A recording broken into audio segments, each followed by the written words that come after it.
Oh, it's all good, dude. Alrighty. What's going on, guys? Simple Optics back here tonight. And we've got Playboy in the party. We're waiting on Mr. Cloudy. But of course, as you guys know, we're going to be talking about E3 Day 2.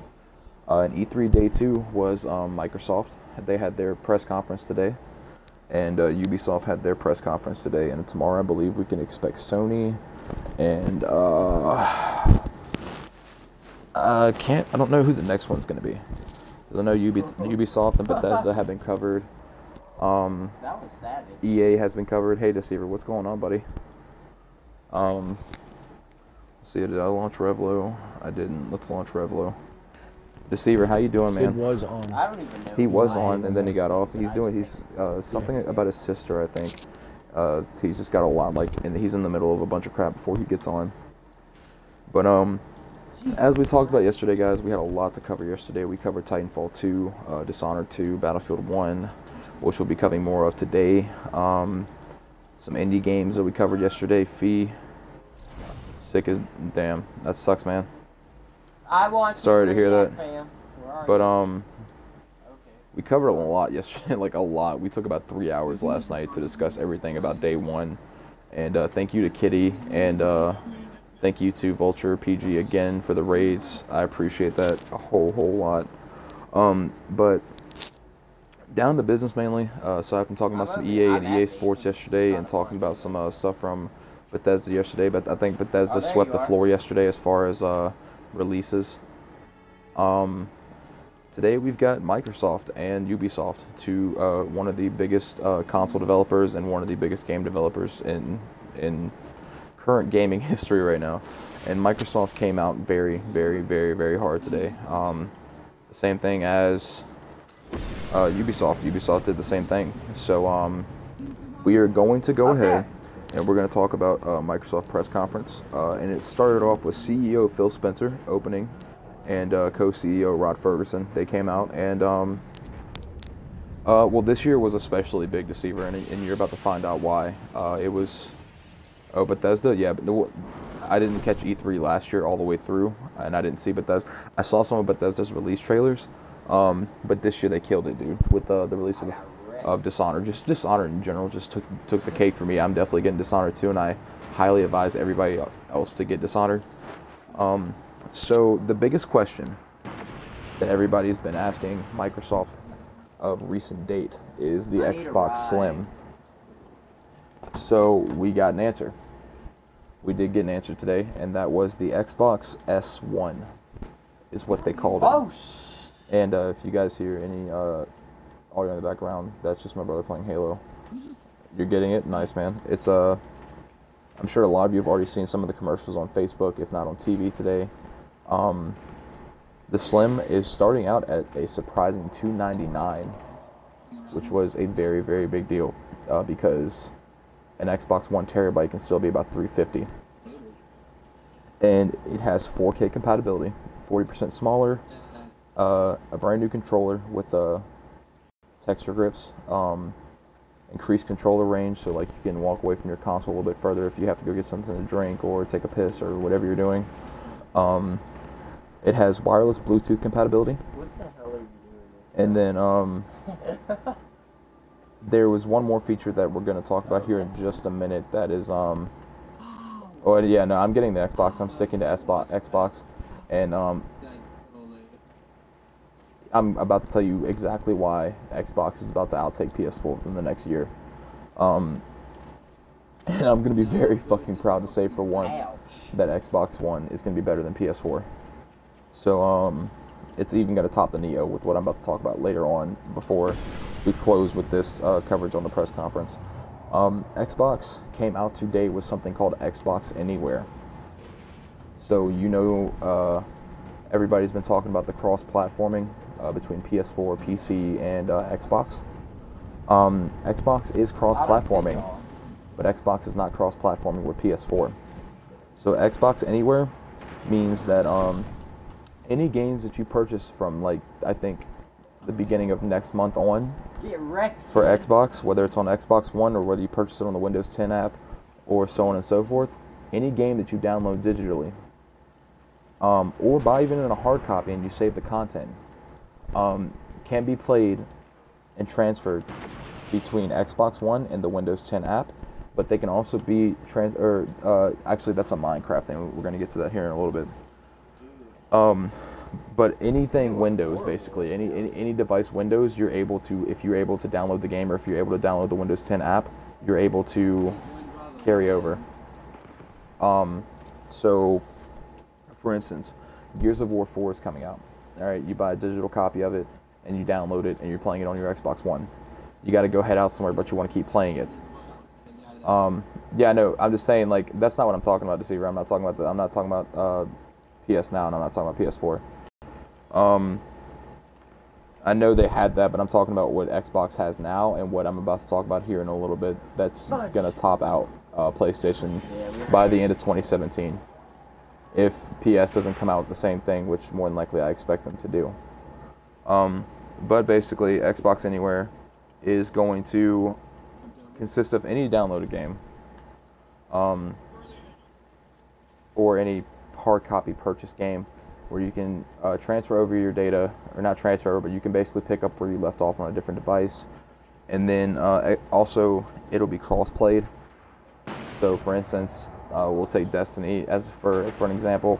If I'm playing Destiny on Xbox One and say my boy Kev, who watches me at work, wants to play Destiny on his Windows 10 app, that can be carried over. It's going to be cross. Basically, if you have the Windows 10 app or you have an Xbox One, you can do cross-platform between Xbox and PC, but it's only restricted to Windows and Microsoft product. And that was the biggest thing, I think, at the beginning that they released, aside from the Slim being $299. $299, I think, is a very big price. I was expecting it to be on the upwards of $350 to $400, but they really want to get their product off the market, so I do understand that. Very good starting price, in my opinion. Being 40% smaller, 4K compatibility. Let's go. The increased controller range I like, because I know right now the controller range for Xbox One isn't the best. Because I know you can only go so far, so that's going to be enjoyable. And then the Bluetooth or wireless compatibility is also a good thing. The next segment that they went on to was, whoa, shit. It took me way down. The next segment they went on to was PS4, not PS4, fuck, Gears of War 4. I'm tripping, I was thinking about something else. Of course, that was going to be like the first game that we were going to see showcased was Gears of War 4. They did have gameplay for it, and we'll go over what we saw as far as in the trailer. So, they have new crawlers called Chovies. They don't look like, I can't remember what the original Gears crawlers were called, but they have new crawlers that are called Chovies, and they don't really crawl. They're more or less like tiny walkers. Like, they're like Alright, yeah, I'm at home base. I'm outside. Mutant midgets, basically. Let's go. And you also now have knifing abilities. And the one thing that did stand out also in the gameplay was that there was the best way to put it was immersive communication between your player and the AI. So you're playing as JD Phoenix, and you've got two other guys that you're playing with, or a guy and a girl. There's a girl named Kate that you're playing with in the beginning of the story, and her mother has been kidnapped, and you go out on a mission to rescue her mother. We didn't get to that point in the gameplay where they found her, if you find her at all. But they were communicating a lot, so you're controlling your player, but your player, with the story dialogue, is communicating quite a bit with the other AI players, which I thought was thoroughly enjoyable, which Gears has always been very good at. It was just, I saw a whole lot more of it in Gears 4. So you know how like Cole, Marcus, Dom, and Bear, they'd always communicate with each other in the game because that was scripted? Well, there's like, multiply that by like 5. There's a whole lot more dialogue, which I thoroughly enjoy. I enjoy the communication between AI. I don't like the dead silence. I like communication, I like talking, and I think that's a big feature that they added. There are knifing abilities and new ground kill abilities now. So you can actually, instead of chainsawing them, you can knife them. You can knife, like, literally with a knife. Like, I mean, not like a bayonet or anything like that. You pull out your own combat knife and you can shred them. Also, when they're on the ground, you don't just have to curb stomp anymore. I saw one kill that Kate did where she put her shotgun into the grub's head and lifted the grub up off the ground and pulled the trigger and blew their brains out. Almost positive the enemy was already fucking dead, but it was just adding insult to injury, and I thought that was pretty fucking sweet. But that's another thing I was about to get to was new execution moves. Those are one of the new execution moves. Hey, what's going on? The Real Syndicate, welcome to the stream, man. If you're just coming in, what we're doing is we're talking about E3 Day 2 coverage. Anybody that's coming here to see me play Destiny, it won't be right now. It may be a little bit later, but right now I'm doing post E3 coverage of Day 2 of the Microsoft and Ubisoft press conferences, which were packed full of content today. Some games we're talking about a little bit less compared to last night, but more or less I have good content today nonetheless. But there is a new Molter type weapon also in Gears 4. It has it shoots actual saw blades. So I think like it's a chainsaw, except it chainsaws by shooting saw projectiles, which I thought was pretty fucking sweet. And you can hear that it is a chainsaw. It has the audio to it and all. You have destroyable cover, like you can actually destroy cover now. That the AI enemy, or even in multiplayer, I've seen it a couple times. You can shoot that down, you can blow it up, melee it, what the fuck ever. I know in multiplayer you can pull your opponents out from behind cover now, so they're not just like camping basically. There was a new heavy type monster. It didn't look like a grub. It didn't look anything like from what we fought before. It was a very, very big monster on the size of the Molters or the Boomers. Except it was like it was in a stance like of a primate stance, and it seemed to be very, very vicious, very powerful. But all we see of that character is that it breaks down the door and it's in your face. And after that, it comes up to Kate again, and Kate sending a message that she's gonna find her mother. And as the trailer closes out, who else do we see other than Marcus Phoenix? But Marcus looks really, really old, and Marcus looks really, really fucking torn up. I don't know if you're actually going to be seeing him fight in the game, but Marcus was in the trailer, so it's not confirmed that he's going to be any more in the game than that, but he is there. And then also, guys, this is one thing I highly advise any of the elite Xbox controller owners to have.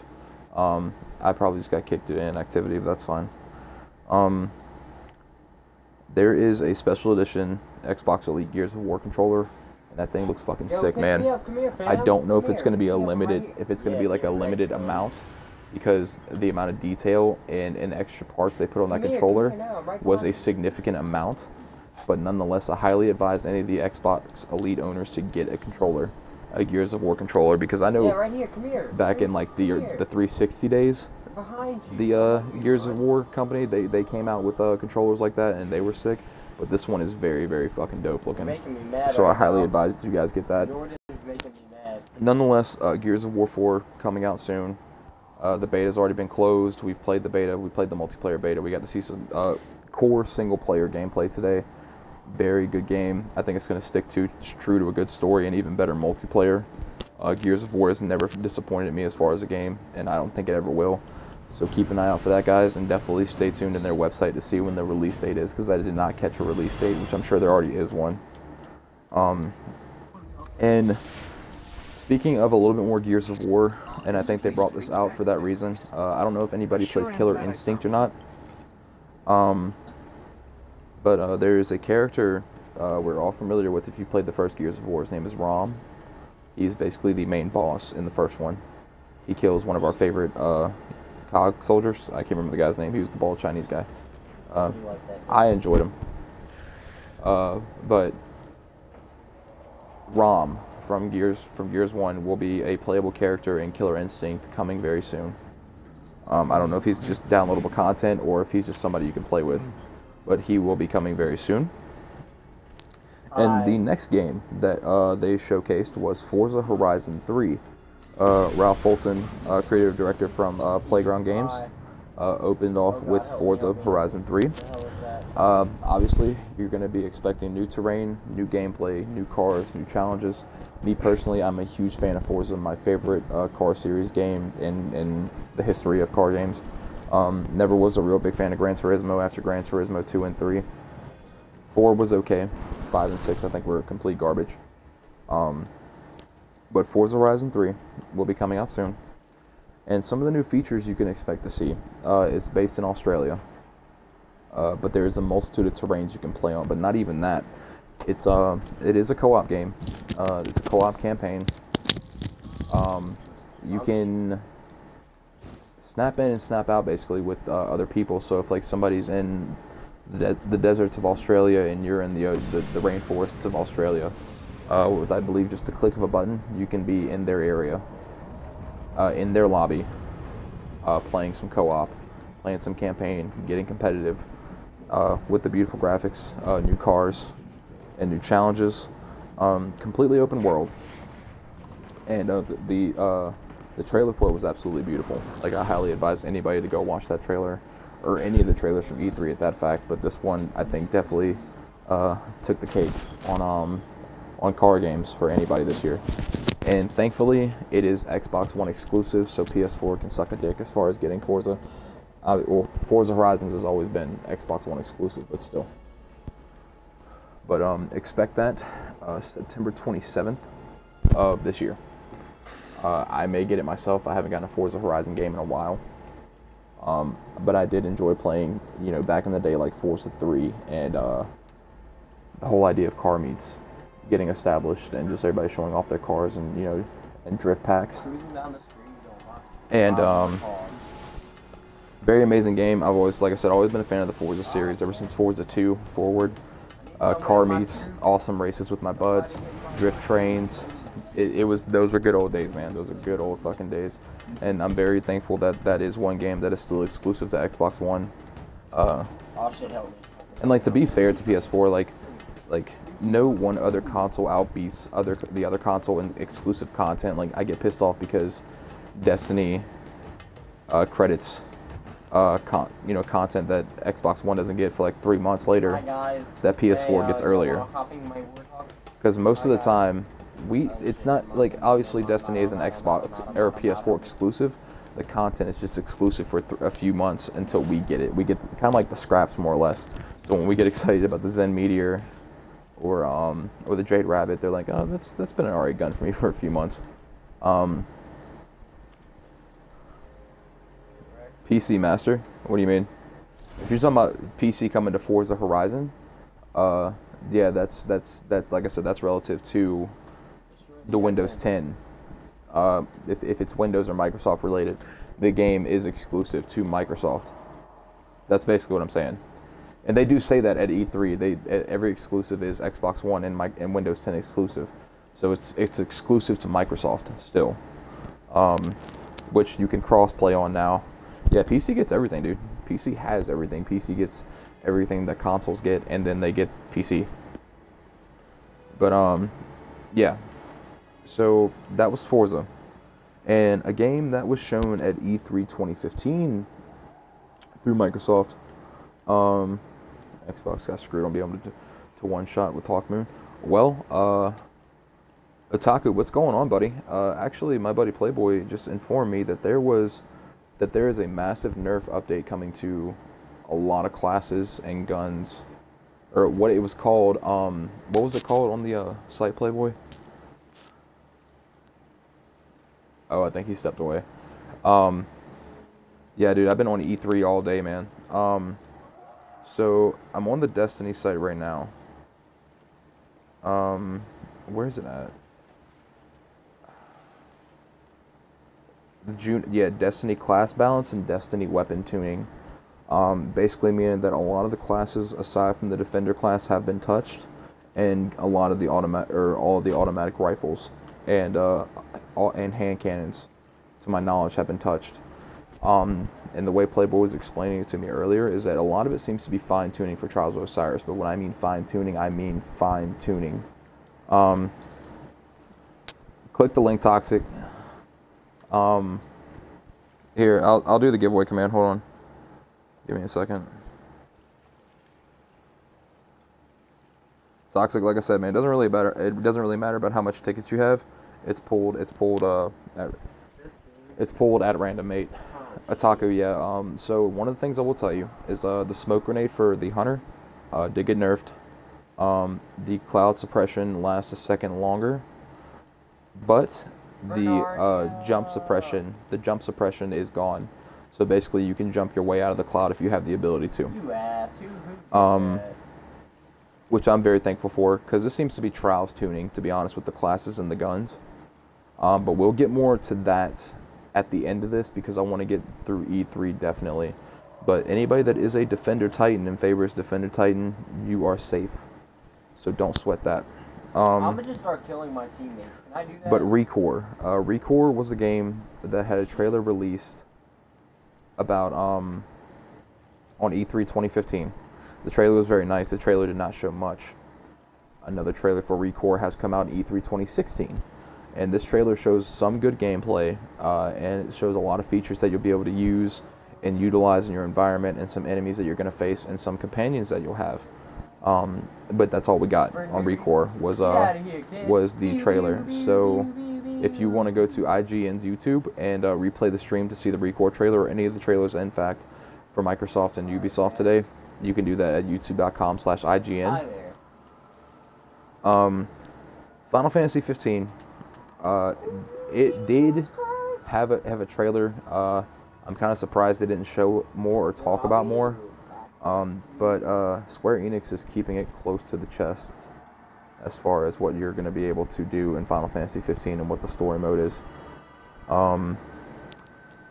Hajime Tabata and Matthew Kishimoto both came out to open off with Final Fantasy 15, which will be available September 30th, 2015. And there was a Titan boss that they were facing, other than that, 2016. Oh, I looked at that wrong. 2016, my bad.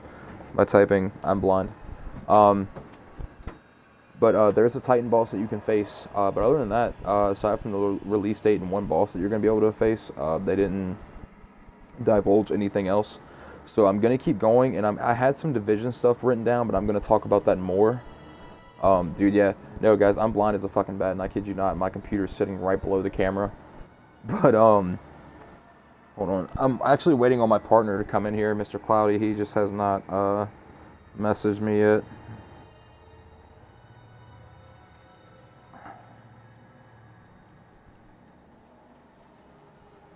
Alright, yeah, so apparently, okay, Cloudy may not be coming tonight. We'll see, though. But, that was it for Final Fantasy 15. We'll get to the Division when the Ubisoft press conference comes up, because, the Division did come up in the Microsoft conference, but not much came up in the Microsoft conference about Division. So, the next one was Battlefield 1. Microsoft did do some Battlefield 1 coverage. And it was aight. It was okay. No, I don't see that, my friend. No. Oh, fuck. I've never seen that ripping the atmosphere before. So, Battlefield 1. The only thing that Microsoft really divulged on their end about Battlefield 1 is that Xbox One gets a earlier release date than PS4 for Battlefield 1. And that's October 21st. I did not catch when the PS4 release date was going to be, but that's all I was focused on was the Xbox One. We'll get to the Sony press conference either today or the next day. I can't exactly remember what day that's going to be. And guys, I want to say again, just for the few people that are in here, Otaku, I'm glad you're interested, my friend. I'm glad you're having a good time. Toxic, Deceiver, thank you guys so much for being in here. You know, much love to you guys as always. We've got a lot of content to come over the next hour or two. And then with that Destiny Fine class and gun tuning, we'll talk about that when we get to that. So, guys, this stuff that I'm about to bring up, and I get it, PS4 has their own shit. We're going to get to PS4's 15 minutes of fame tomorrow or the next day. Fuck, that sucks, Ninja. Well, Ninja, just hang out, man, because I've got some E3 covers that you really want to hear. Deceiver, if you have any questions too, man, about any of the E3, I know, like I said, Sony is getting their 15 minutes of fame within the next couple days, so you can rub that in my face when that comes in, even though you guys have the edge on console for right now, but I promise you at the end of 2017, because what I'm about to tell you is going to be fucking sweet, is going to definitely outrun PS4 unless PS4 decides to try and outrun Microsoft, which is total bullshit. But anyways, so head of platform engineering, Mike Ibarra, came out and started to discuss some key features and updates. And these are big updates that we're getting for Xbox One, guys. And when I heard this shit, this really got me. You know, all the info. So you've watched. Oh, Deceiver, did you watch E3? Because I haven't seen anybody watch E3 because I took like 6-7 hours today to watch E3. You know what I'm saying? But all right, guys. So the first thing, if you guys remember on the Xbox 360, we were able to have music playing in the background. Well, we're getting that feature again on the Xbox One. Xbox is life to me. I'm a lover of all games and all consoles, but Xbox holds a special place in my heart for what it's done for me as a person and a gamer. PS started me off, Xbox has taken me. But we get that background music feature back, guys, and I'm so stoked for that. Because I miss back in the middle school days when I used to bump Lil Wayne, and I just rock out playing some fucking Halo 3 and playing some Lil Wayne or some A Day to Remember, you know, during the summer, playing Halo 3 and playing online at countless hours at the end of the night, playing Infection and just kicking ass, dude. I'm super stoked to have that feature back. Language region independence, meaning that it's hard to explain. Basically, you'll have an easier time finding players in your region that speak your language. You won't have a hard time finding people. You know, say, you know, somebody, you know, getting linked up with American and German people, and some German people don't speak German, or some American people, you know, or some German people don't speak English, some Americans don't speak German. So you get what I'm saying. So like it's gonna have a better opportunity of matching you up with people of the same language origin. So that was the second thing, which I thought was pretty cool. The third thing is that's already been confirmed, that we already knew that was coming. We are getting a Cortana AI added to the Xbox One software. Kind of, so basically we get, like, Apple has Siri, we're gonna have Cortana, and Cortana I think is gonna be added to the Xbox One in Windows 10, which I think is fucking sweet, because I think, you know, just something from the idea of one of the biggest games in history coming out and being a multi-use on platforms, I think it's going to be really sweet. Not like, so Otaku, not like legitimately Cortana. Like, Cortana's not like going to pop up on your, out of your screen and say, yo, what's up, boy? You know, let me get your digits or some shit like that. You know, but, you know, like, Cortana, as in, like, we're going to get Cortana coming to Xbox and Windows 10, which is really sweet. So, like, I think, God, the amount of times that I've said that word, too, and that my Kinect hasn't cut on and recognized it is really fucking... It's surprising me, because I've said the X word like 20 times now. My console, I'm not even going to take the chance now. It hasn't cut me off. But, so, you know, how we've got the Kinect now, I think once we start saying, you know, we're probably going to start saying Cortana, and then she's going to be like, yo, what up, boy? And, you know how it's going to go, basically. So, there's also a new feature called Clubs coming to Xbox One. So these are going to be fan-favored, fan-created hubs. And hubs that will also be created by Xbox One. And the way these clubs are going to work is that, like, say you favor a game of Destiny and you've met some awesome groups of guys that you love playing with, you guys create your own club, and you're going to be able to find that club in a hub on Xbox One. And so you don't end up losing those guys. They'll still be on your friends list, but say you want to find them, like, right then and there to see what they're up to. And you're like, oh man, what's Jason up to? What's Kevin up to? Or, you know, what's Carrie up to? And, you know, or Jennifer. You'll know, because they're gonna have that club that you can go to and see what everybody's up to. And if they're all online playing some Destiny or playing some Call of Duty or Battlefield or some Ark or some shit, you can hop in with them just like that. And that is a very awesome feature that I'm very stoked to see, because again, the one thing that I've always loved about Xbox One is the amount of interactiveness that we've had as a console, as a community. We've always had that extra effort of being more interactive. And PlayStation has their own features too, but I'm saying how unique they are with Xbox, and that we're gonna have clubs now. So like, say for instance, Otaku, Deceiver, Toxic. I wanted to make a club with you guys, you know, because you guys watch my stream, or we play a game together. I make a club, and then you guys can always just jump in and look at that club and see what I'm doing, or I can see what you guys are doing. And hey, what's up?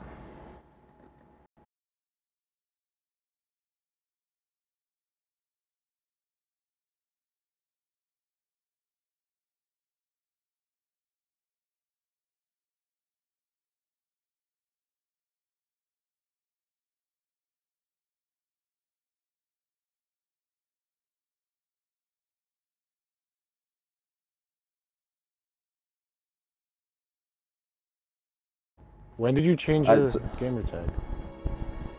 A while ago. It's not permanent. So. But yeah, so if you don't know what I'm doing, I'm doing like, I've been on E3 for like the past 6-7 hours, and just noting down everything. So I'm just doing post coverage for the press conference from Microsoft and Ubisoft today. And you guys actually came in at the best time, actually, because I'm talking about the new features that are coming to Xbox One.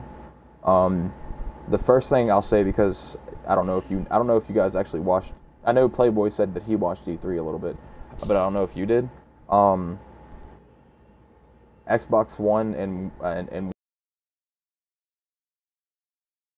do it eventually. Console 1 and Windows 10 are going to be cross-platform, so we can play with people on the computer now, if they don't have console. But what I was actually talking about was some features that they're bringing to the console. The first thing is, if you had Xbox 360 and you know how you could play music in the background. Yeah. Well, we're getting that feature back. And so like, you know, we can have like a thumb drive or some shit, I think, and we're going to be able to just plug it into the Xbox and play. Or there may be a hub where we can download our music for free. I'm not sure. There was something else called language region independence. Basically means it's going to be more convenient for you to find, or you're going to be able to find people that speak your language, basically, so you don't have a difficult time communication in game with random people. And then you guys, I think you guys already knew, we're getting Cortana, and Cortana is going to be a thing on Xbox One and Windows 10. What I was talking about right when you jumped in was there's something that's going to be called clubs that are coming to Xbox One. So basically, if I wanted to make a group with like you, Playboy, Kev, and Reese, and like, you know, make that club for us, and so, you know, I wouldn't have to scour my friends list to see where you guys are. I can just hop into that club and see what you guys are up to. And I think there's going to be features such as like club invites, and you can possibly just hop in and, you know, chat with them or hop in and play their game and stuff like that. And there was also LFG is coming to Xbox One. So there's going to be a main hub where you it's look for gamers, and obviously we already know what LFG is, but LFG is coming to Xbox One. So we're going to get that convenient feature of hopefully not finding assholes. The next thing, the last thing that they talked about, or that Mikey Barr talked about before he left, guys, was I've always wanted Xbox to add SoundCloud as an app. They may do that. They may use Spotify. I don't know exactly what route they're going to run as far as background music. I don't know if you're going to be able to play something off a thumb drive, or if you can burn music like we used to onto the Xbox. But I'm like Otaku, I'm super stoked that that's coming back, because I miss music playing in the background, to where I can actually play it like, so like we didn't have to listen to it on our phones or something like that. So that would be really nice. Yeah, and then like our TVs, depending on what we have, if we have surround sound and shit like that, that's even better. You know, we don't have to rely on our phone or an external device to play music. But the final thing, and this is something that I was interested in personally, because I am a semi-competitive player, is there's something called Arena coming to Xbox Live. And basically what that is, it's going to be a hub on Xbox where you can find all the ongoing and upcoming tournaments, pro tournaments or tournaments alike. And it makes it convenient for you, because you can sign up right there for these tournaments, whether they're brought in by Microsoft or somebody bigger or smaller, and you can sign up for those tournaments and play. It's going to be an immense amount of tournaments. They have a lot of different groups and companies coming in on this project, and I think a lot of this is going to be available next month or later on this year. So if you guys are competitive players, you want to look out for that, because Arena, I think, is going to be extremely effective and a whole lot more convenient. So like, say for instance, you don't want to play on gamer battles or something like that, you can just go straight to Arena and you can sign up for these individual tournaments or team tournaments, and I think it's going to be extremely convenient. And that's really all that they had as far as the new features coming to Xbox One, and I think those are fantastic features coming to Xbox One. It's going to make it a whole lot better, a more unique, stand-outish, and more community-oriented console. Certainly going to be interesting. Extremely.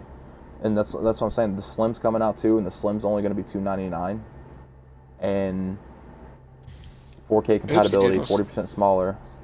You know, they've got so much coming within the upcoming months by the end of this year. Yeah.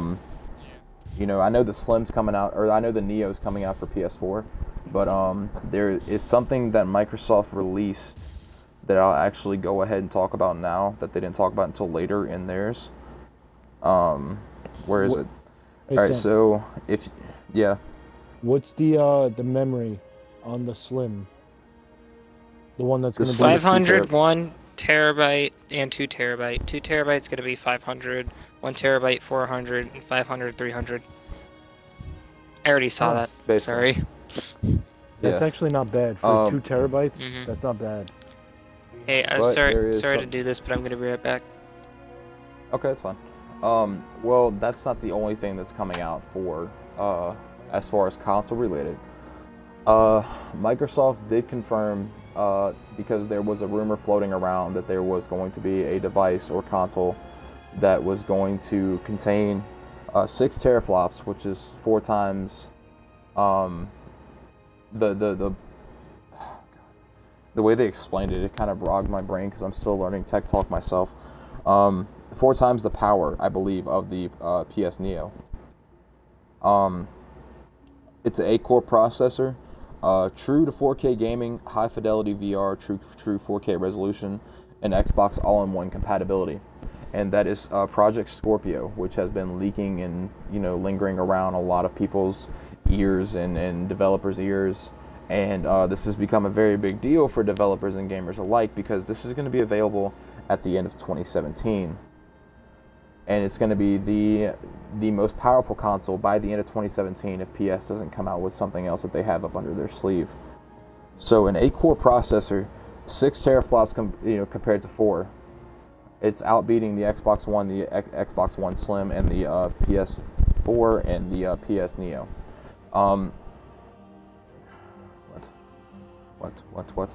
Anyways, so we've got the PS Neo coming out, which is more than likely going to beat the Xbox, One S. I do see that happening. That's usually how it goes down. But I don't know if this is just a VR or if this is an actual console. But the way they explained it for now, it seems like it's going to be on VR.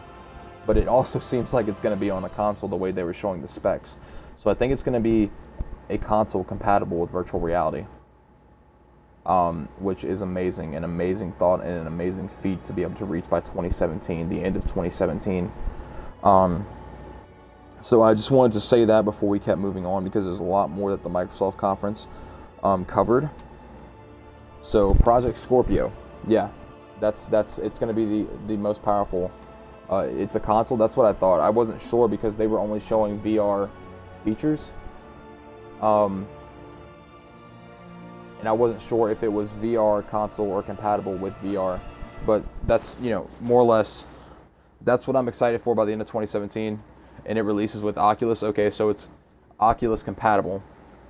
So that's the next big step for Microsoft, anyways. On PS's end, we'll see. But it wasn't confirmed until today that was, Project Scorpio was a thing. Yeah, I know what the Oculus is. What I'm saying is I didn't know if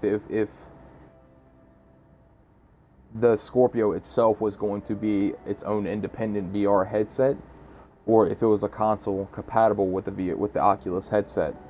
But yeah, that's going to be a pricey piece of equipment that I know for a fact isn't going to be like the Slim, where they're only charging $299. But there again, guys, if you go back and go back to the times where the PlayStation 2 Slim came out, and we all thought that was going to be hell of expensive, and it wasn't. It's the amount of material that they're saving on that doesn't make the console as expensive. So that's why the Slim, I think, is as cheap as it is. But I think it's going to be an extremely effective console to come to Microsoft until the Scorpio comes out. So, well, no, I'm saying, like, well, I know you know. What I'm saying is, I wasn't sure if Microsoft was coming out the back that they were making their own independent virtual reality headset. And that's what I was saying. I didn't know if they were going with Oculus or a console. So that's exactly what I'm saying, and I do believe those prices to be legitimate. They didn't release them on camera at E3 today, but I'm sure it's up on their website.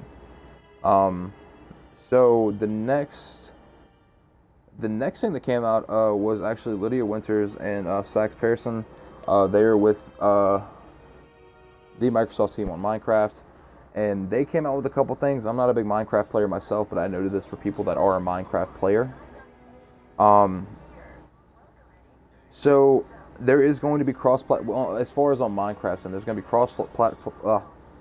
cross-platforming between Xbox One, iOS, Android, and Windows 10. It's going to be called the Friendly Update, is what they called it, to where cross-compatibility is a legitimate thing in the Minecraft world, where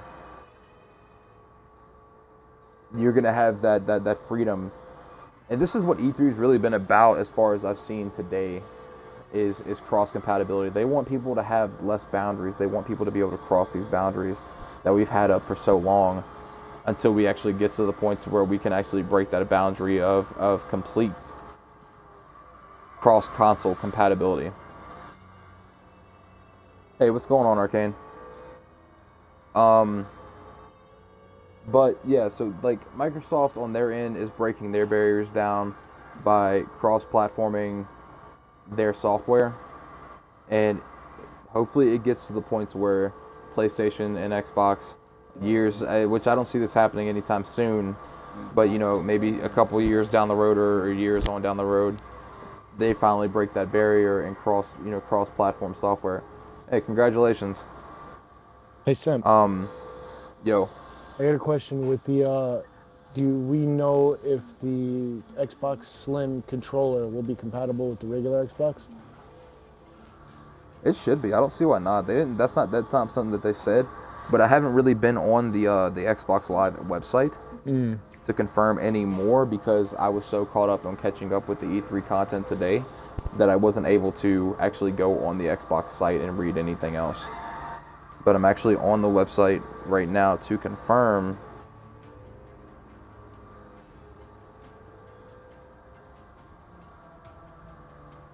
It's sad that so many games aren't, and it's going to be a big thing. Yeah, and it's like, I don't know, like it's I feel like they're taking a step in the right direction. I just feel like they're extremely late with the cross-platforming. Even between Microsoft, I feel like they're late, because the way I see it is, if it's a Microsoft product, you should be able to play it with other people on other Microsoft products. But they're starting to finally realize that people want to play with other people and cross-platform and do that. So that's basically what I want myself, is to see that ability to be cross-platform. What's up? Oh, hey, what's up?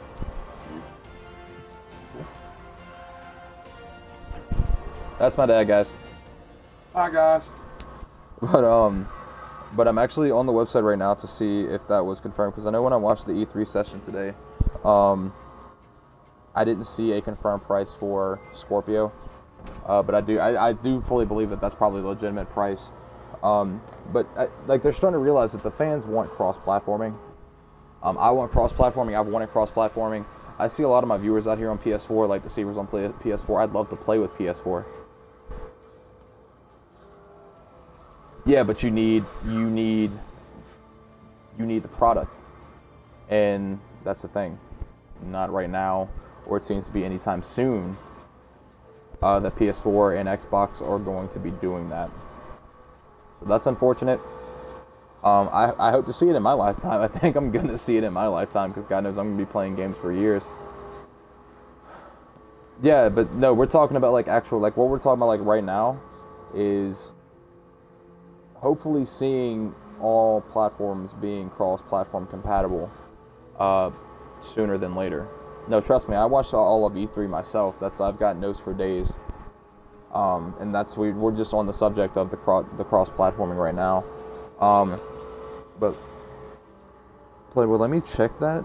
Like as soon as I find out, I'll get back to you. I want to say yes though. I want to say that's not going to be an indifference. But I will let you know if you don't check it before I do anyways.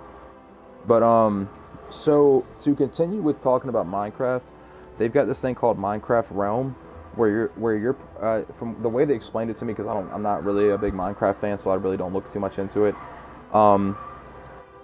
They got this thing coming out called Minecraft Realms, where a player will be able to go into your realm even if you're not there, and you can play around in their realm, and you can come back to see what they've made for you.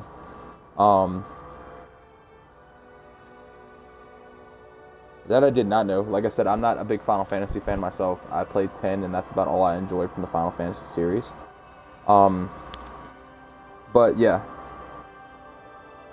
that's what I'm saying. That's what it's going to be. Is you're going to be able to go into another player's realm, regardless of them being present or not. And the other thing that they did show, they showed off some VR gameplay on Minecraft, which I thought was very cool. I'm never going to be that kind of fan of Minecraft. I think it's really cool to have that in VR. VR and cross-platforming are two very big words that came up a lot today on the Microsoft press conference, along with Ubisoft, talking about their games. But that's the big thing now is virtual reality and cross-platforming. We want to be immersed into the gaming world that we're playing, and we want to be able to share it with people on a platform that we may not have. But hopefully we get to that point. But also they added some new texture packs. Some add-ons are also coming in the fall, and free trials for Realms are available now. What they said, they are available now. They said that they were available basically, when they were talking. But that's what Realms is going to be. I think that's the two big things that they want to talk about was the friendly update, where you can cross-platform on Xbox One, iOS, Android, and Windows 10. And then Minecraft Realms, where, players are going to be able to come into your realm and kind of play around in your realm to see what it's like. And that's really, all to me, all the important news about Minecraft that they came up with. They also got new customizable controllers coming for Xbox One. They kind of said that at a different time than actually talking about the Xbox. But you can actually order customizable controllers now, which I think a lot of people, including myself, already knew about. It's just different skins, different thumb grips. You can actually etch something into the actual casing of the controller. A lot of indie games. They had a list of indie games that are coming soon to Xbox One, which I'm going to run through these.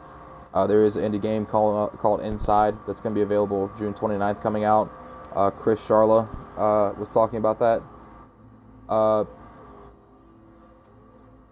Actually, yesterday, Bethesda said that they're bringing the new Doom game to their VR. Their virtual reality, their headset, they're bringing that. Outlast would be great. I think virtual reality, we're going to get to a point where virtual reality is just going to dominate, and it's going to go beyond a headset. I think we're going to be able to immerse ourselves into, But yeah, Doom is going to be on, Bethesda did confirm last night that Doom is going to be a virtual reality thing. Also, Fallout 4 is also going to be virtual reality. They said that at the press conference last night. Yeah, Bethesda made some good-ass moves last night, man. Bethesda made some fantastic moves last night, and I was glad to be able to and watch that, and to be able to bring that information out. I know Otaku was chilling with me last night when we talked about that, and Dishonored 2. I know me and Otaku got really hyped for the Dishonored news, man. Dishonored 2 is going to be looking really, really good. But that list that we got coming for the indie games. The first one, Limbo's coming. Cuphead, Outlast Red Barrels. That is a indie Outlast game that I haven't played personally, but I've heard it's a very, very good game. Deliver Us the Moon, Flint Hook, Far, Slime Rancher, Shadow Tactics, and if you guys have played a little game called The Culling is coming to Xbox One very soon, and I'm super stoked for that. I cannot wait to get my hands on The Culling for Xbox One. I thought at first it was a console game, but apparently it's not. I haven't looked much into The Culling because I haven't played it, but I've seen some YouTubers play it, and I cannot tell you how excited I am to see that game on console. And like the survival deathmatch kind of thing. It's kind of like God, I can't remember that one movie with Stone Cold Steve Austin where you had to kill everybody to be able to win, to escape. But yeah, in that game you've got, you know, random drops or, you know, scheduled drops you can use, spears, javelins, sticks. Like, it gets gritty, man, and I'm super stoked to see that come. Figment, For the King, Beacon, Stardew Valley, Hand of Fate 2, Below, Raiders, Bloodstain, Laylee, and Everspace. And again, all the games that I just said are all coming to Xbox One, and they're all indie games. So, there is also another game coming that, if you guys have seen Markiplier play, because this is how exactly that I found out about this game, it's a game called We Happy Few. And We Happy Few basically, Dying Light? What about Dying Light? I didn't say anything. Oh, if you're saying if they said anything on Dying Light, no, nothing was said on Dying Light. Because I don't think anything else for right now is coming to Dying Light. Unless they're making a Dying Light 2. But Dying Light was not brought up once during the conference. But We Happy Few, it's a game about this society that takes this medicine, basically, and it keeps them in this kind of hallucinogenic state. But no, Deceiver, trust me, if I would have seen something about Dying Light, I would have been all over that shit, man, because I love Dying Light. I actually have the ability to put it on my Xbox if I actually license transferred it. But nah, dude, trust me, if there was something about Dying Light, I would have lost my shit. I love that game, man. But, yeah, We Happy Few, it's about the society that takes this hallucinogenic drug that basically makes them insane, but not insane, because the drug makes them kind of permanently happy, but in a hallucinogenic state.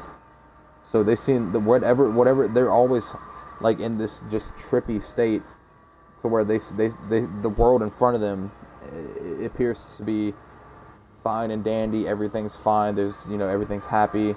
And there, you know, there's this one part in the trailer where, you know, he goes to meet the girl that was calling him out of his office, and they're saying to beat this piñata.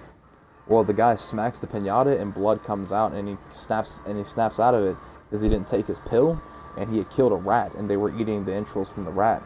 And if you don't take your pills, you're labeled as a downer, which means you can see the reality of things, and you're taken care of, basically. So it's kind of like a whole, it's like a psychological hallucinogenic horror trip game, survival game. It's really cool. I saw Markiplier do a couple playthroughs. I don't know if he actually finished the game. I think at the time he was playing the beta, but I highly recommend you guys keep an eye out for We Happy Few that's coming to Xbox One. They didn't give a release date on when, but definitely keep an eye out for that. A couple more small things. This is actually for Madness if he was in here. The first thing I will say is, if you guys have played The Witcher 3, you know that you can go into taverns and play this card game. And this card game has been called Gwent. Otaku, it is trippy. If you guys actually get the chance to look up, just type in Markiplier We Happy Few on YouTube and watch that playthrough that he does. It's creepy. It's fucking creepy, man. I don't like it. I don't like face paints and all that shit. And it trips me out because of how trippy it is. But Gwent was a highly requested game from the fans, actually. This is actually a big thing too, because The Witcher originally started out as an indie developer, and they came to the big time, and the card game Gwent came from inside of the game that you could sit down at a tavern and play, and they've made it into their own independent spin-off game. So you can actually play an individual game of the card game Gwent. That'll be also coming soon to Xbox One. And Tekken 7 was confirmed also at E3. I don't know if you guys are fans of Tekken, but Michael Murray, a game designer, opened off was saying that Tekken 3 was coming early 2017, and they do have a new story mode, and that if you you can actually, it's all right, man. Hey, have a good night, buddy. Thank you for coming in, man. It's always good to see you. I know you're busy as it is, but thank you for coming by, brother. If you want to, actually, Deceiver, I got you, man. Before you bounce out, if you guys don't follow Dark Deceiver, really awesome dude, amazing streamer, in my opinion. As many times as I've seen him play, he can top the boards with Doom, man. He can top the boards with anything. So go click that link for me if you don't follow Dark Deceiver, or just click his name. We didn't get 90% of exclusives, to be honest, because there's so much more content that Sony's exclusive to as well that we're not going to get. And like I said this earlier, much love, brother. Have a good night, man.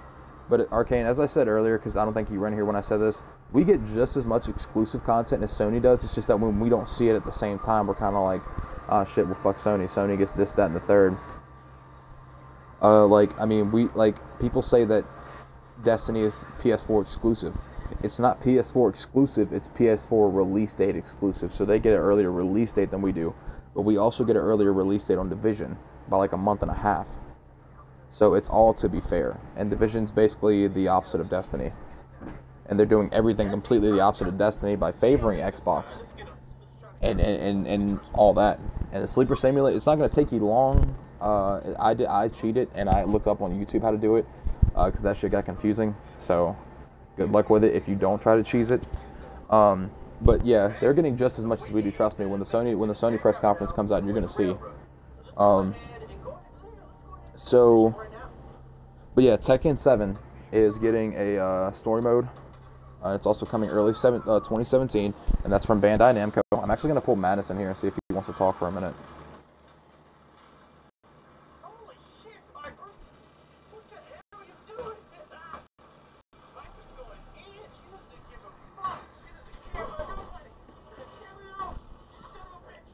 But yeah, I did not see that whisper.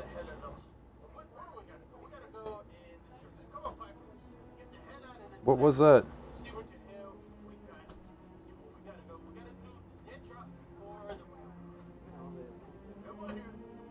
Who whispered me? Who was literally just there? Where is it?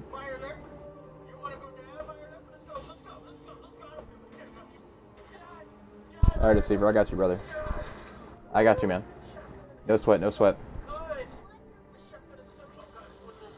Deceiver, just message me, man, when you get the chance, okay? Be safe and have a good night, brother. Where the fuck?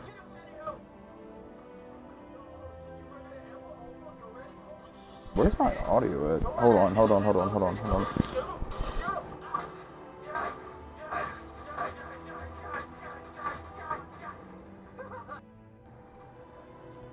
on 1 second, guys. There we go. I got out of the hospital today, so thank God for that. Everything all right? Yeah, I was in there for 2 weeks. Appendicitis. Nasty stuff. Sounds like it. Hey, yo, Madness. Yeah. Yep. I'm guessing you already heard About what happened at E3 today? Bird's the word. There's a bird. Bird is the word. no, what happened at E3? And the bird is the word. Oh, Bandai Namco did confirm Tekken 7. Oh yeah, I seen the trailer. Yeah, okay, alright, yeah. Vulture, I've actually talked about Gears 4, Tekken, and Final Fantasy 15 already, brother. I was actually about to get on the subject of Tekken 7. Game designer Michael Murray came out today, released and confirmed that it's coming out early 2017.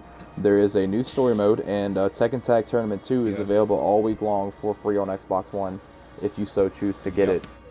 But Vulture, if you have any questions about those 3 games, let me know, because I can definitely go back to Gears 4, Final Fantasy 15. It's confirmed that it's getting released. Other than that, they really didn't say much about Final Fantasy 15. Gears 4, they said a little bit more about. Also, Dead Rising 4. Hey, Dakota, send me an invite. Okay. Oh, I'm Give not me a Dakota. second. Dakota, I'm not actually playing. Oh. Yeah, no, I'm just sitting because I have to have a game running while I'm like doing this. Yeah, Okay, John, I'll just join you. yeah, because I was about to say like, cause for some reason my mic went completely mute and I couldn't hear anybody. But yeah, man, that's all I wanted to pull you in Sounds like for, there dude. was a bird. Yeah, there was totally a bird. Is Yeah, my Don? friend showed me Bird's the word. trailer. Oh, did he? Yeah, I literally like, yo, I was fangirling a little bit. Yeah, the trailer was pretty dope, man. I like the gameplay that I saw. At first I thought it was Street Fighter until I really caught the face of the older guy. On the trailer on Gears 4, no, that's Marcus, bro. That's Marcus sitting down. Dom's dead. Like Dom's dead. That's official. Dom's never coming back to Gears 4. That was definitely Marcus sitting there. You could definitely hear it in the voice. A lot of people didn't really trip about it because they kind of knew that Marcus was going to be there. They wouldn't just kill off Marcus that way. Super stoked to see him though, but I don't think he's going to be a liable part of the Gears game. But I mean, like I'm stoked myself to play Gears 4 because I think they're doing exactly what they've always done with the past 3 Gears. In that controller that came out, man, I want to get that shit, even if I can't use it. But oh, this is one game that I want to talk to you guys about.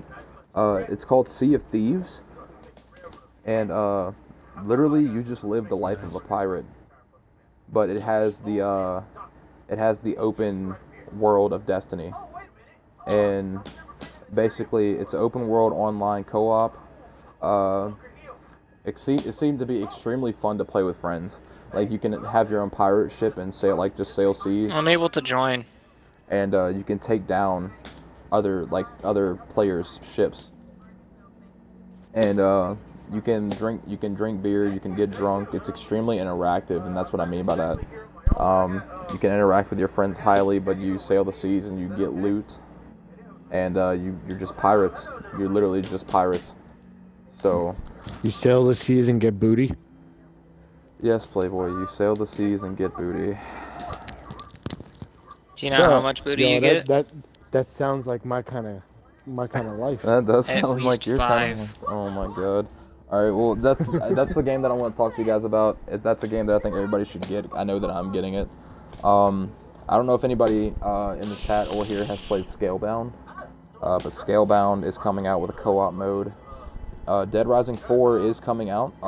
You're playing as and they're bringing Frank back. Yep, you're playing as the original guy. Extremely customizable. Some of the shit that I saw in that trailer was extremely fucking ridiculous. You had a candy cane crossbow.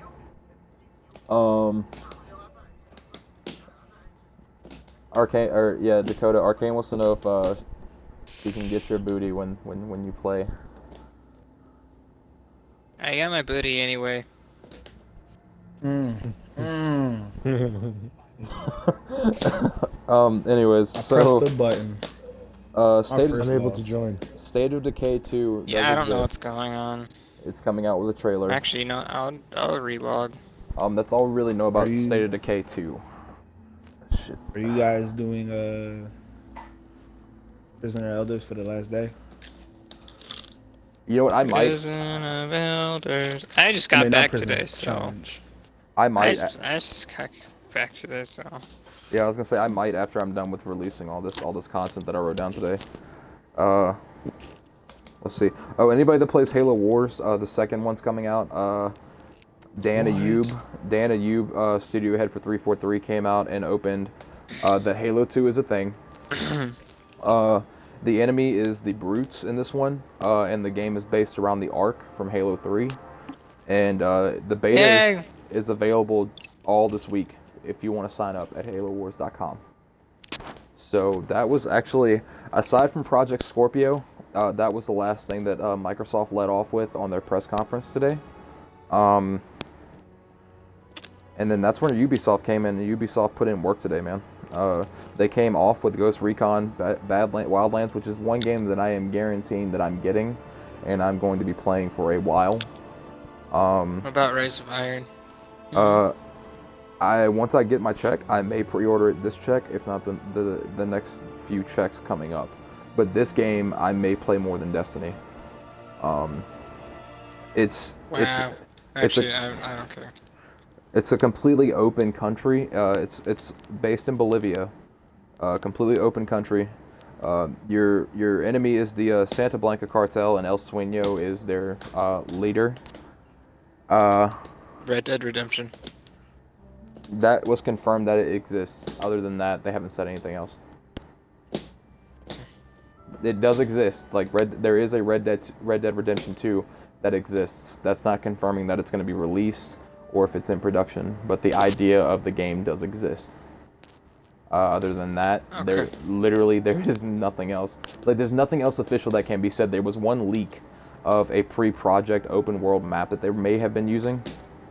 I'm not a trader, but I'm saying if Ghost Recon Wildlands is as good as it looks, like Dominic Butler, he's the lead game designer for that game. He came out today and he put on a great presentation, and it's 4 players drop in, drop out co-op. It's the first military shooter to be set in open world, and Division wasn't really military, so that's why they say that. It's third-person shooting, and it's third-person adventure with first-person snap-in shooting. So basically, it's kind of like anybody that played like Rainbow Six Vegas. When you went into cover, you went to third person. When you snapped out of cover, you went into first person. So you're in third person the entire time, but when you aim, you snap into first person shooting. So you can use ATV vehicles, choppers, and automobiles. Let's see. Drone use was confirmed. There are stealth takedown abilities. Completely independent between the players. You don't have to be doing what the players are doing. You can go on your own mission while your other 3 teammates are doing their own mission. Very open, massive terrain with beautiful graphics. I cannot say that enough. It was an amazing looking open world.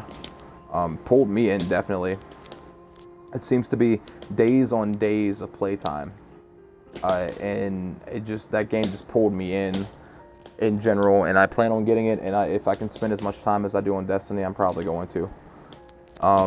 But yeah, I'm giving that a 10 out of 10, unless it comes out like Division with so many bugs I can't handle it, and then I'm going to be disappointed that I bought another Ubisoft game, and I'm never going to buy another Ubisoft game again.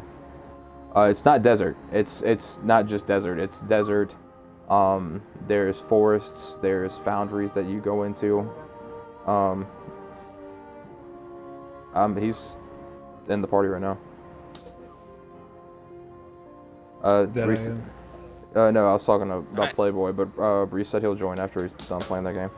I have some news. What's that? A little bit. Connor, you were thinking about getting Forza, any Forza? Yes? I'm probably going to get Forza Horizon 3. Yeah, I'm going to be getting that, but Forza Horizon 2 is on sale half off right now. Same with all versions, almost all versions of the Forza 6, and you can get Battlefield 4 for $4.50 right now. For like $4.50? Yes. That's crazy. You know, I might actually do that. Yeah. Well, actually, no, not Battlefield 4. I might do that. I'm already downloading Battlefield 4. But they didn't say anything about any of the Forza games being half off. But that's actually good to know, because I actually might get Forza Horizon 2. But I am getting 3. The features that I saw in 3 definitely pull me in. It may not be immediately when the game releases, but I definitely would like to get that. The next game that you could also pre-order. Huh? Oh, sorry. No, go ahead. No, what were we gonna say? You could also pre-order Watch Dogs, Deus Ex, Titanfall, and Just Cause. No. Yeah, no, I already talked Those about 3. Titanfall. I talked about Titanfall yesterday.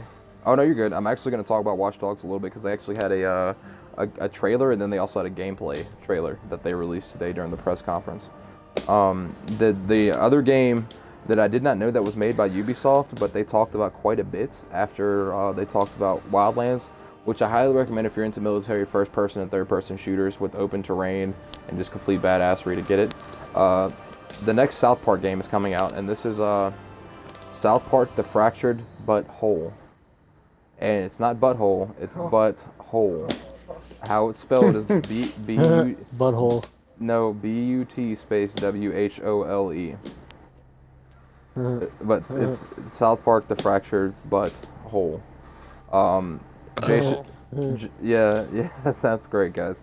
That's hilarious. That's just something to laugh at all Yeah, but day. it's South Park, so you know what they meant.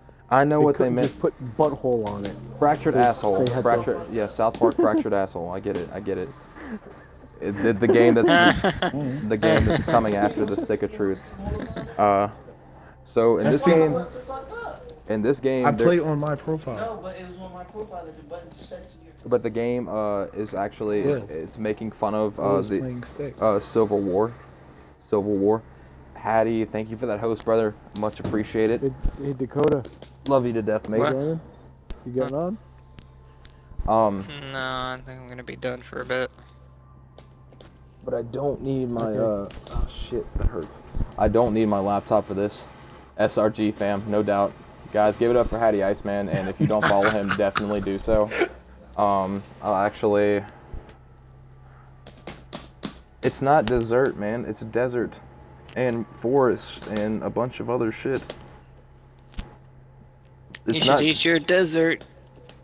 It's not just desert. It's forest. You saw it. If you watched the trailer, Arcane, you know it's forest too. I'm gonna be crying tears of joy when I get that game. Whenever I can get it, I'm telling you that. But yeah, shout out to Hattie Iceman. Love you, brother. Thank you for that host, man. But yeah, all right. So South Park: The Fractured But Whole. Anyways, so the plot of the game is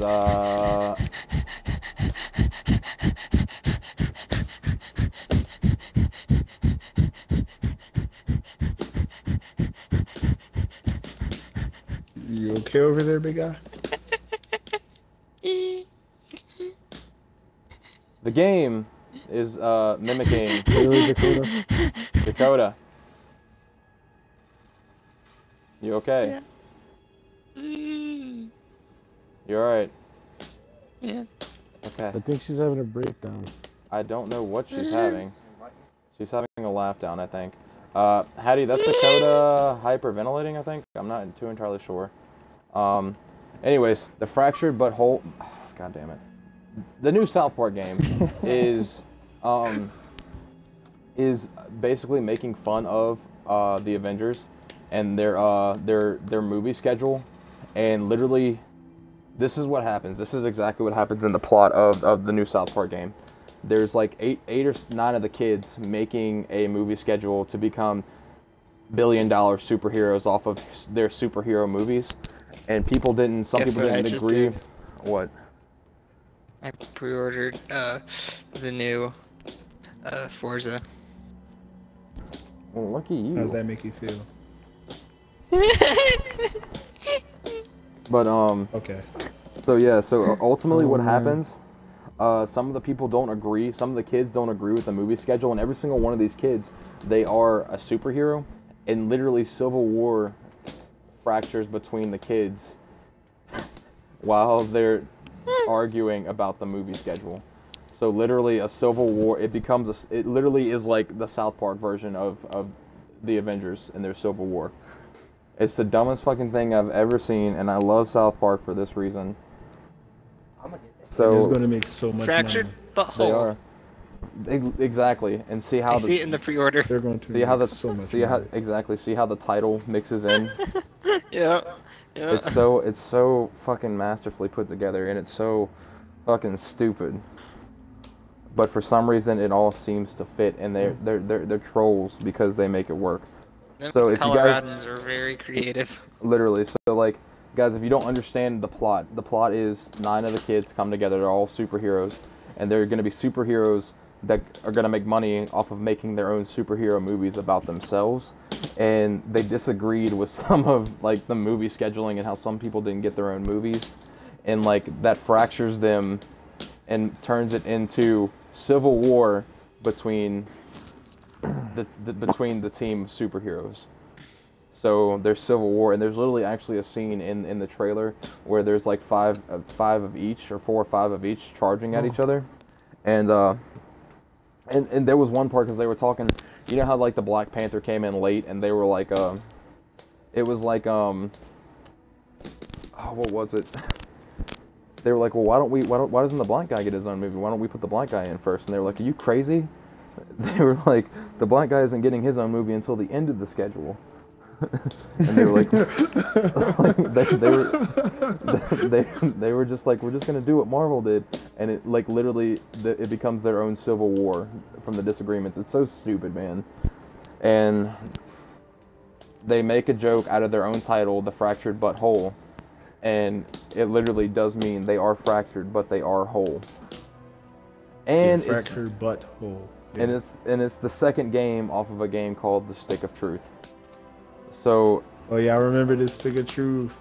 Yeah, but well, that's another thing actually. If you pre-order The Fractured But Whole, you get a free copy of The Stick of Truth. So, and like he was saying the title too during E3, and the way he was saying The Fractured But Whole, I was like, why is he saying butthole like that? And then like I was typing it into my notes as the word butthole until I saw like the title, and I'm just like, are you fucking serious, man? I was like, are you fucking serious? Because like he was saying like he was saying like the fractured butthole, and I'm just like, why are you saying it like that, dude? It's just the word for butthole. Oh man, that looks so good. He just wanted to say butthole as many times as possible. Literally, it like that's the thing. Like you end up saying the title name so much, it's ridiculous. But that was. If you get it for Xbox One, do you get the Stick of Truth for Xbox One? Let me check my notes real quick. Hold on. Yeah, I think I saw that with the pre-order. Yeah, pre-order and you get a copy of the Stick of Truth for free on Xbox One or PS4 or Steam. The release date is December 6th, 2016. So that's The Fractured But Whole. Alright, so the next thing we're going to talk about is the I fractured a few buttholes in my time. The next thing we're going to get to is The Division. The Division DLC. Okay. Creative director Julian Garrity for Ubisoft Massive Entertainment came out and started to talk about the Underground DLC. Oh man. The story is plotted on a new enemy in the underground tunnels of Manhattan and New York, with ever-changing, endless missions. So basically, you're never going to get the same. You're never going to get the same thing twice. The missions are always going to be ever-changing, which is a perk for Division because obviously the incursion can get extremely old. But I think with the DLC, the missions will never be the same. So, endless amount of missions that'll always be random. Nice. Hattie, actually, Toxic Monkey actually has 40,000. But again, it doesn't matter about the amount of tickets you have. You can have one ticket and win, or you can have 40,000 and win. It is at random, dude. So I just want you to know that before you buy any more tickets. But it's for Xbox One, it's available June 28th, and for Xbox One and PC, it's available June 28th. For August, for PS4, it's available August 2nd. Obviously, because Xbox One has exclusive first release rights to the game. It is Ubisoft. Oh, and for Ubisoft's 30th birthday, this is actually something that really excited me. When the DLC comes out, you get 3 new outfits. You get one from Ghost Recon Badlands. You get one from Rainbow Six Siege, like you already had one. And then you also get the Splinter Cell outfit. And we're talking like a Splinter Cell 2 kind of outfit. So if you play Division and you want to run around in a black jumpsuit with like a tripod night vision microscope, your dream's gonna come true. What's the Markiplier video? What Markiplier video? Oh, We Happy. You said to watch. We Happy Few. We Happy Few. Yeah, that's coming to Xbox One. There's also the second expansion coming out. It's called Survival Mode. So basically, you guys, if you've played Fallout 4 on Survival Mode, that's basically what it's going to be, except you're given access to a new part of New York that has very, very harsh blizzards, very limited ammo, food, and water. Nice. And tougher enemies. One of them looked like Jason, to be honest. So basically, if here's how it is for me with Division. If you guys have been watching me long enough, you guys know that I have relationship issues as it is with the Division because of connection issues, and that's basically it. Connection issues have always been my problem. I always get lagged out. I always get stuck. I can literally run past an enemy that I thought I killed, and 5 minutes later I'll die by that enemy. So if they patch the connection issues, you'll see me back on Division, because I do have the gold edition, so I have the season pass, so I get the DLC and shit for free. So you'll see me on that. And Madness, if you play that, I don't know if you play Division, but I'd be down for play of that. I know Mr. Clyde does too, and I think Playboy owns the game as well. Yeah, I got it. So like, I if don't have a team to run with, so I don't play it that often. I'd run it with you if they fix their connection issues. Word. All right. Yeah, Hattie, it's all at random, bro. It's going to be a random winner. But here's how the giveaway works. So because there's 3 different parts, if there is one part that one person doesn't want, so say for instance, Princess Rambatus throwing in a $50 overlay and graphics package. If somebody doesn't want that because they're not a streamer, I pull another winner that wants it, and so on and so forth. If somebody doesn't want the gaming loot crate, I pull out another winner. If somebody doesn't want Rocket League on Steam with a hot Steam key, I pull out another winner. So... What's a hot Steam key? A hot Steam key is Yeah. it's basically a Steam key that guarantees you a random game on Steam. But a hot Steam key is a game that is between a $2.99 value and a $59.99 value, with a 10% chance of being a AAA game, like for instance Destiny or Call of Duty or something along that lines. Oh. It's only $20 on Steam, but everything obviously in the giveaway is coming to you guys for free. The next game, which we're getting close to the end now, the last game that I want to talk to you guys about, Ubisoft really got me off with this one. No, they talked about the Assassin's Creed movie,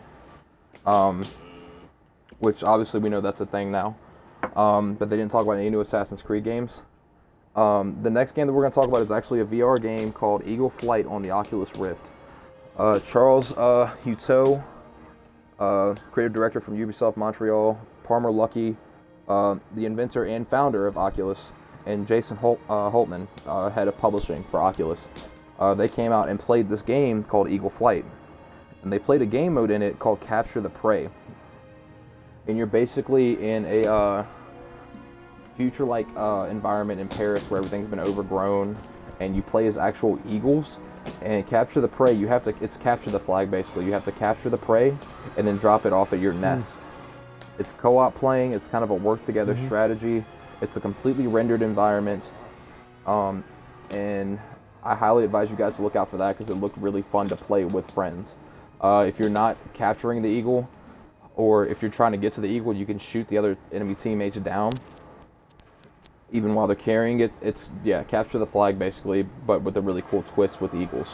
And you're basically picking up, you're capturing and killing a dead rabbit and taking it to your nest. So, very fun. The next game, because I'm kind of flying through the VR games because they are really cool, but they don't really give much detail as into what you can do. This game, I'd love to play with a bunch of friends if they had a VR, is it's Star Trek VR. And you literally get to run your own Enterprise ship from the bridge. I don't know if you can go through the rest of the Enterprise, but I don't know if anybody's watched Star Trek The Next Generation, but they actually had, I can never remember his actual name, even if it was right in front of me. The guy that played Geordi LaForge actually tested this game, and he was super stoked about it and what came with it. It's the first ever Star Trek VR game. With co-op playing or work together strategy, again, a completely rendered environment with a real Star Trek experience. You gotta, manage your shields, manage your thrusters and your weapons and your phasers to defeat other ships, to explore new galaxies, and to boldly go where no man has gone before. I definitely would like to play the game. I actually have a couple friends that are, Star Trek geeks that I'd love to play with. So if you are into VR and you want to operate your own starship, get this game when it comes out. The next game that I talked about last night that was mentioned a little bit on IGN was For Honor, that's coming out by Ubisoft. It is a medieval kind of game, and there's three factions. There's the Blackstone Legion, the Samurais, and the Vikings. The main antagonist seems to be Aphelion, which she fuels the war between these three factions because everybody's fighting for their own dominance and survival and to rebuild their own world. It seems to be immense badassery. That's all I can say, because the combat system is very unique because you can quickly transition between using the weapon in your hand and your hands and fists. You can tackle, you can shoulder charge, you can melee attack. Very gory and very gritty, with a unique, dynamic combat style. You're able to use the environment as your weapon, so if you just want to kick somebody off to the side and have them land on some wall spikes to kill them, that's a thing. Very beautiful environments too, especially when you storm the samurai castle. Very beautiful environment when you're rappelling up the walls and having to get to the main samurai boss. And the release date for that is February 14th, 2017. I advise people to get this game if you're into the medieval melee, face-to-face gory combat. I may get it, or I may test the beta out. I'm not sure yet. And Jason Vanderberg came out. He was the creative director for this game. Made a very good showcase on it. And I'm very convinced that it's going to be a good game with the campaign and the factions you can join and the story behind it. The trailer was very good too. And then one more game, and then we're going to get to the final game of the Ubisoft press coverage, and then I'm done. Watch Dogs 2. Your main character is going to be a guy named Marcus Holloway, based in San Francisco. And it's kind of open world. It basically is open world, with a very smooth transition into co-op. Kind of like how Dark Souls 3 works, where you got to use like this summoning stone. Yeah. I don't want to say it's shit. yeah. I don't want to say it's the same thing, but if a person happens to be in your lobby, you can use some of the emote actions to get them to join you. But you have to use like an emote action for them to engage with you to go into co-op. You work for DedSec, which was, if you played Watch Dogs 1, DedSec was a company that you had formerly worked for. Yeah. You have the capability of using drones in this game now. You can toss out a drone and kind of scout out the level that you're in or the part of the map that you're in. A very alive environment too, and everything about the environment and the equipment that you use, the menus that you're in. San Francisco itself looks very lively. You can hack. There's a new hack feature that I saw, where you could hack a stationary car, to whip around and come pick you up, and you hop straight into the car for a quick getaway. I thought that was very sick. Yeah, like it was like a Lamborghini looking car, and he you know how you can target on your phone to hack an object in Watch Dogs 1. So like, Yeah. you get the car to if it's parked, it just flips the bitch, comes around, and you can jump right into it and just jet. It seems to be a lot more relaxed and a lot more humorous. They're very free with their vulgarity, which I think is fine, because if you're working for DedSec and you're trying to bring down an entire society, or the government in general, you're going to be a little bit of badassery and just not have too many fucks to give.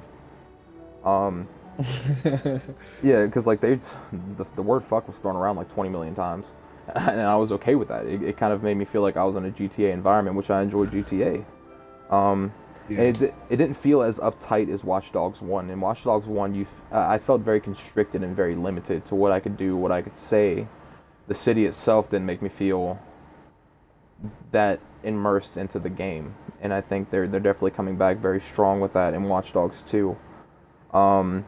If you pre-order a limited edition, you kind of get this companion robot, like a real life companion robot that doesn't it's not actually a companion robot, but it's like the way they said it, like kind of like a replica. But I think the way they said it too is that it was going to be in game too, that you could use for small tasks. So you get like like amiibos. Kind of, basically. Like, you get a real one and you get one in-game. But obviously, the one that's dope. Yeah, the way... Don't quote me on that, but I'm pretty sure that's what they said. If I'm wrong, I'll go back and double-check. But all in all, I think just from the gameplay trailer and the trailer itself, I think Watch Dogs 2 is going to make a very massive step in the right direction compared to where Watch Dogs 1 was. Watch Dogs was a very anticipated game, because a lot of us deep down, we always wanted that game where we were playing the hacker. But, we never were able to get a game in that form with that all you doing was hacking computers 24/7. The good things from Watch Dogs 1, you were able to, change streetlights to use traffic to your ability. You could hack cameras, hack mission-specific stuff. But I think in this game, the hacking capability is more of a freedom than it is you know, a required thing to use. You can use hacking and story missions, but also in more freedom of just roaming around. For instance, you want to hijack a car. You just hack it, turn that bitch on, and it flips around and you hop straight in it. So a more alive environment, I think more hacking freedom capabilities, you know, drone usage, working for DedSec, how colorful the game looked and how relaxed you feel just watching the game, I think is going to be a very, very good game for that kind of game and a very big step in the right direction. And the final game that Ubisoft came off tonight with on their press conference, and then I'm going to close out and probably just play some Destiny for a little bit, was a game called Steep. Now, if anybody's a fan of Extreme Winter Sports or the game SSX, this is something that you kind of want to... Yeah, you saw it? Yes, I'm getting it. I'm getting it too. This is I'm one just game... like, shut up and take my money. Literally, like, this game sold me just as much as Badlands did. It's a completely open-world, interactive extreme winter sports game based in the Alps, the Swiss Alps or whatever, with completely shareable stunts, wipeouts, tricks, and runs. Shareable, meaning you can share with the community. Very beautiful, breathtaking graphics, in my opinion. Especially when you're on a standpoint of where you can actually walk around too in the game. Like, you don't have to be snowboarding or skiing or parachuting or free falling. You actually can walk around in the game. It's an open world extreme winter sports sandbox experience, and you can have a mountain view where, like, from where you are, so you know how, like, in the Division you can open up your map and it'll zoom out on the entire city. That's basically what this game does too. It'll zoom out from your location, and you can pick any of the drop points I believe you have to discover first. If not, then you can just go to them. There is a mode called, it's like you know how, like, alright, so the only way I can explain this is if, like, anybody in here has played Call of Duty Black Ops 2, and the beginning mission when you're in the future, you can, like, you kind of, like, sail with those flaps under you. Yeah. That's going to be something you can do. Parasailing? Yeah, parasailing. Yes, parasailing. That's going to be a game mode. Yeah, I've seen that. But here's the cool part, though. Say you're in a lobby, and you've got a group of people parasailing down past you. The way you join that is you literally jump in with them. As they're sailing past you, you just dive into that bitch with them, and you enter their challenge. Just like, hey, motherfuckers. Literally, that's how it goes. You can just jump in and you start parasailing. And the same thing with snowboard or skiing. If somebody's busting a sick-ass combo off the edge of a cliff, you can meet them at the bottom and join with them. And at that point, it also starts something where it tracks your trail. So when you're in the game and you're playing, from the moment that you join a challenge or you're running a route or something, your trail is tracked in that lobby, and you can go back and actually rewind that entire trail that you ran.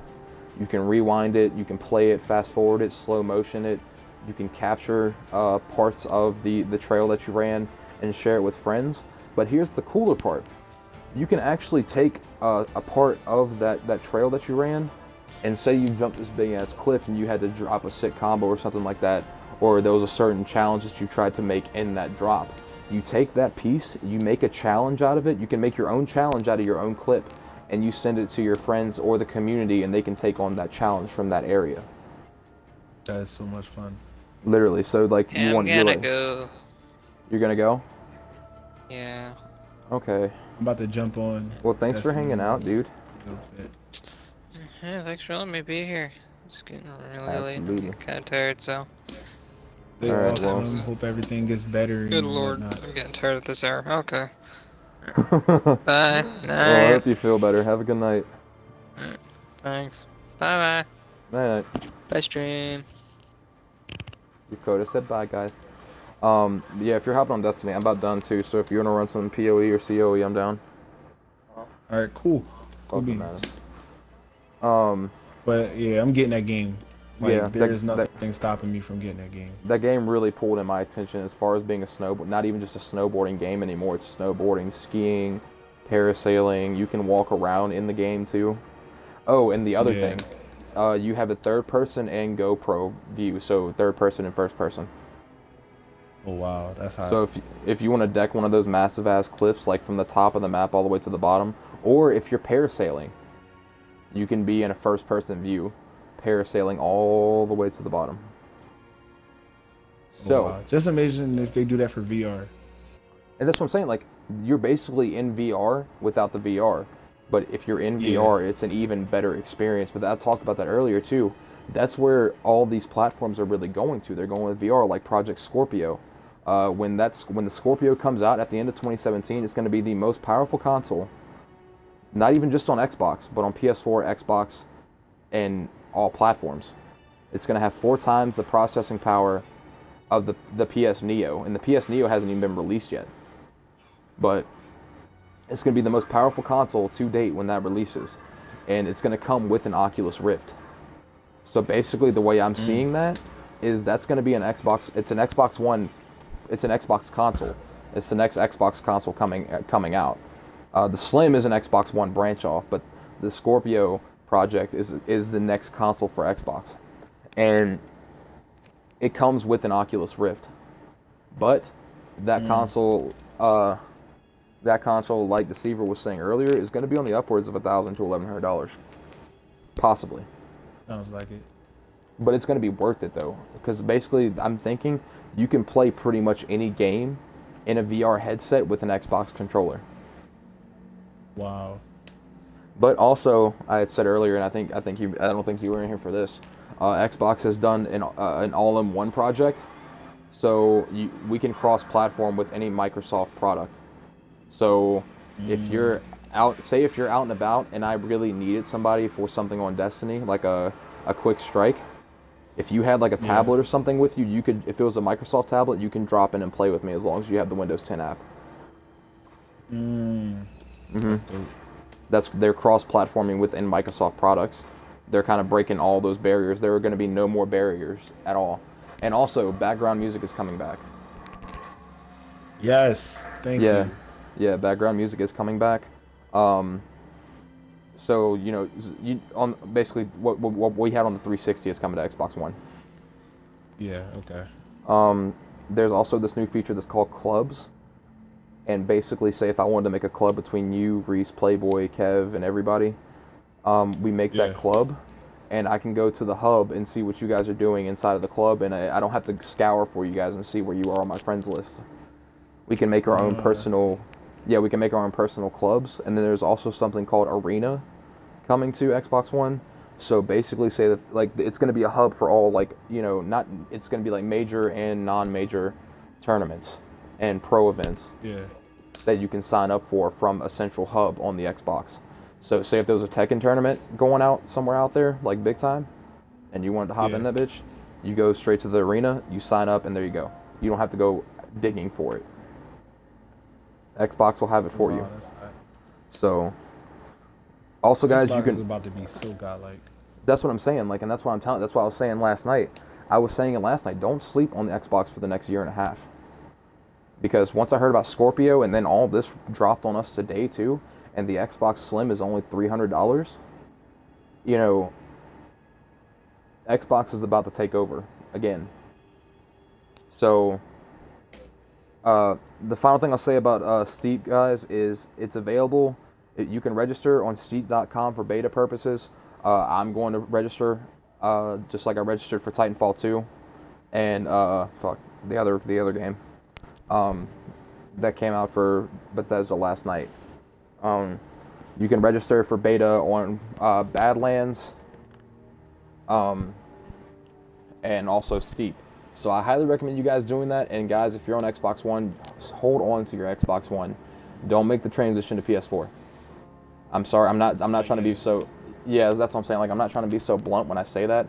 But unless you need the PS4 for some unknown reason, just hold. I was actually gonna get rid of mine for 2.8. That shit was new. Well, I don't recommend anybody getting rid of their Xbox One, because Xbox One's about to take over. Which, if you guys do understand that means that more games are going to want to be exclusive to Xbox One. They're going to want the contracts from Microsoft. And Microsoft is going to want them. More money, more exclusiveness, more power. So that's it for me on the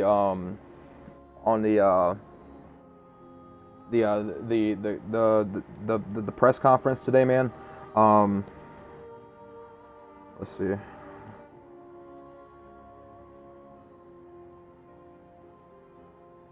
Yeah, I kind of figured he wasn't going to be able to make it. Cloudy, he's got some stuff going on. All right, so that ran for a good solid almost 2 hours. So tomorrow we will be doing the same thing from 7 or 8 p.m. to 11 p.m. Eastern time. This will be day 3 of E3. I'm going to try and get as much coverage as possible, like I did today. I woke up late, and thankfully YouTube, you're able to get on and rewind the playback even if it's live. And I was able to catch both press conferences. But those are the press conferences. I think Sony is on the board tomorrow with another game developer. We will see. God knows what Sony has in store. I know they're going to be releasing more information on the Neo and other PS4 exclusive games and other PS4 games that are going to be coming out. I definitely recommend you guys not to miss that. And that was my short stream for me tonight, guys. Oh, Playboy, I'm actually about to end my stream. Anybody that's in here with me, we're actually going to go see if another viewer's on. I'd rather you guys show somebody else love than watch me just sit here and play Destiny. I'm going to take a couple hours of downtime and play some Destiny before I go to bed.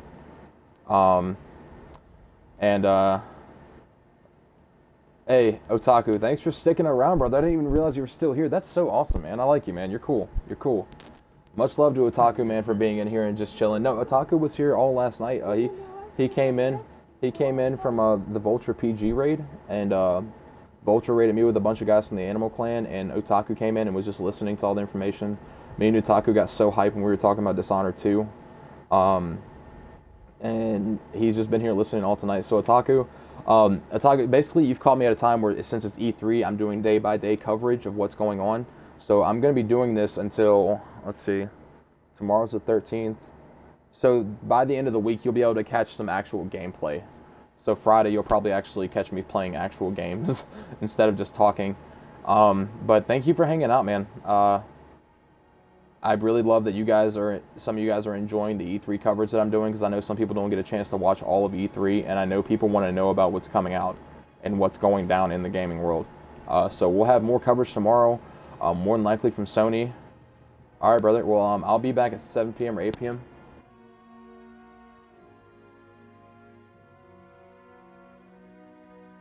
What got me was, how come they released a Tekken 7 trailer on Xbox?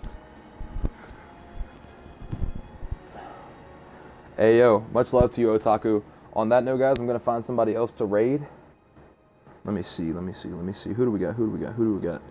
I was going to talk Bungie tonight, but we'll actually hold off for the beginning of that stream tomorrow. Following.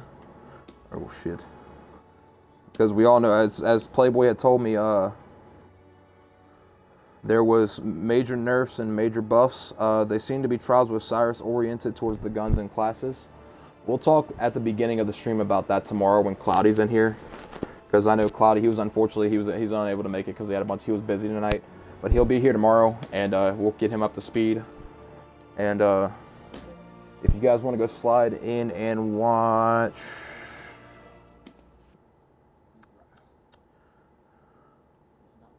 If you want to go in and watch Castablast, I'm going to post a link right here.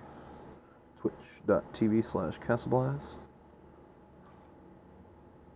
If you guys want to go give her some love for me, if I see you over there, I'll bonus you some senpais for the giveaway. I'm already over there. Word. All right. And if you guys just want to mention that's your old pal Senpai sent you, that'd be great too. And I'll go ahead and bonus you now, because I trust you. You're gonna go say hi to Cass? I don't know. Well, I guess you don't get the bonus. I do get Oh shit, I didn't actually. More madness. 39. I'm going, no, I don't see you. That's my going, gamer tag. Shit, what is it? What's your... Is Madness_39. Madness, oh, okay. My bad. Madness_39. I'll give you about tree fitty. Tree fitted. Tree fitty. Alright. You got it once I see you, man. I know, once you go. Her name is Kasablast. And I didn't see you, man. You did. So what are we supposed to say? Like Senpai raid. hashtag senpai raid? Hashtag tiny senpai raid. Tiny.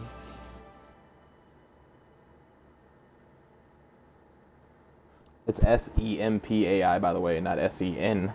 I'm a different kind of senpai. Yeah, guys, if you want to go over there and catch her, I'm going to go ahead and cut the host to her now.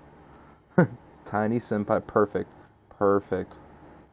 And, alright, guys, much love to you if you're just coming in. My name is Simpalophagus, and we did a post coverage of Day 2 on E3 with the Microsoft and Ubisoft press conferences. We just finished up. I'm going to hop off and enjoy a little bit of Destiny. And we're going to be right back at it tomorrow with Mr. Cloudy, and it's going to be continued. This is called SRG Talk. And we're going to be doing more post coverage of Day 3 at E3, which I believe Sony's on the board tomorrow. But if you want to go over here, again, to twitch.tv/Kasablast, I'm doing a giveaway, and the best way to earn some Tiny Senpai right now would be to go over there. So much love to you guys, and all of you guys have a fantastic night. Peace. Hi, guys. What's up, bitch? What up? Now that the cameras are off. Literally, I hit host and I was like, "Sup, bitch." Did you go over there and say hello? Yeah. Let me. I don't see your. I see your phone over Zach there. added me as a friend. Yeah. I don't see his name. Come on, man. Just go say hi. I thought I was already friends with Kev. You may have added him, but he may have not have added you. No, because he was on my. He's been on my friends list.